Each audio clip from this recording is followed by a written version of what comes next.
Hi, Eric's UK here again, taking a break from the usual Warhammer 40k videos to cover some roleplay topics, because I'm not just a wargamer, I am a role player. I have been for well over 20 years now, almost 25 years. I do watch a couple of people's roleplay videos on YouTube, and recently I watched a couple by Captain Machine and the Gentleman Gamer with regards to character death, lethality and continuity, and I thought, you know, I'll just throw in my 5 pence worth before bed. I like games, because I'm normally the GM, I like games to be a challenge.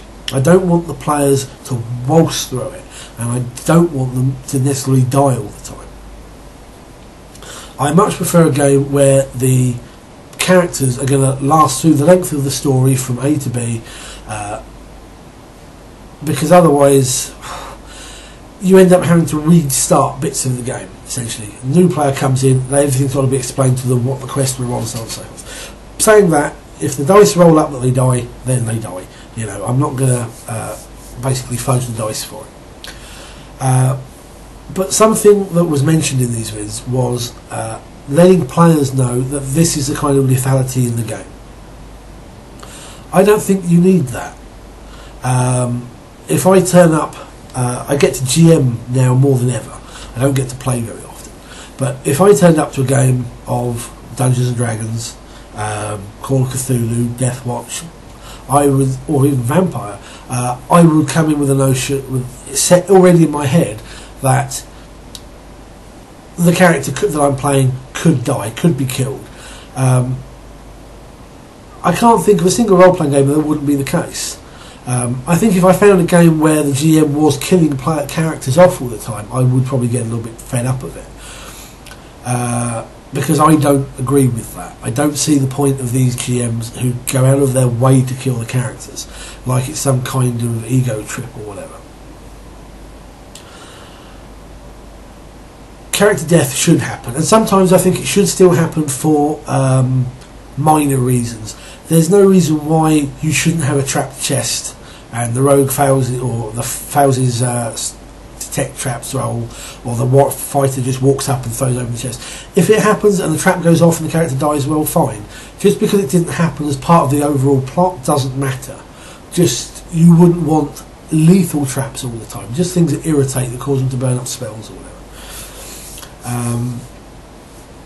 But that's my take on character death, really. If you can avoid it, either because the players are clever, or because you stop for a moment as a GM and go, does this trap really need to have a slay living spell built into it? Whatever. But if death happens, monsters, traps, you know, spells, whatever, it happens. It's part and parcel of role-playing. Continuity was the other major thing that came up in this. How do you bring new characters in? That's a difficult question.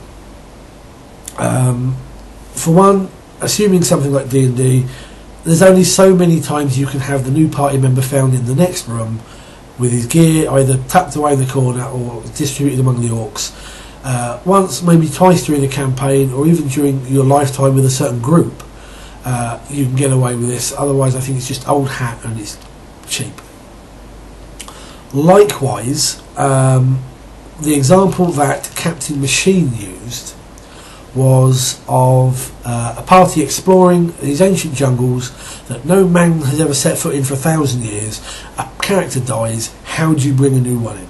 And he used an example of a character that's being paid to be teleported somewhere, there's been a mishap, they reappear in the jungle.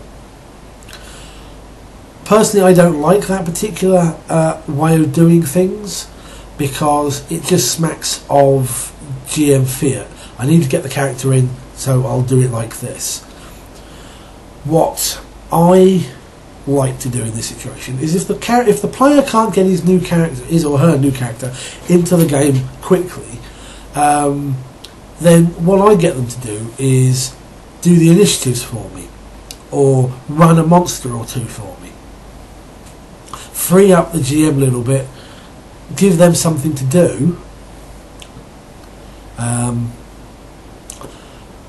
because I don't like this idea of just bringing in a character for the sake of it. Another example, I think it was Captain Machine's post, had the player perhaps come back as a lizard man or a boggart or something like that. I don't like that personally, because I'm very strict on my games about what exists, what is suitable as a player race, and such a thing might be fine as a stopgap, but in my games, if such a character suddenly left these jungles, followed this lot back to the nearest town, it would be set upon as a monster. Different games, different GMs, different settings. So, but personally, for me, it wouldn't work. Some games, however, make the continuity really difficult. I quite like a game called All Flesh Must Be Eaten, which is a zombie apocalypse game. It normally gets brought out a couple of times a year, normally Halloween. I run a game where they play themselves. Or my players might turn around and go, we've got a Saturday free coming up, can you run a game of All Flesh for us? The problem with running an extended campaign of this particular game, which is something I would quite like to do, is simply the fact that it's a zombie apocalypse. If everybody's dead, or a zombie, how can you have another character? You've got to come up with a settlement, for example, maybe a couple of hundred survivors. Except if there's a couple of hundred survivors, where's everybody else? Why hasn't this place been overrun by zombies?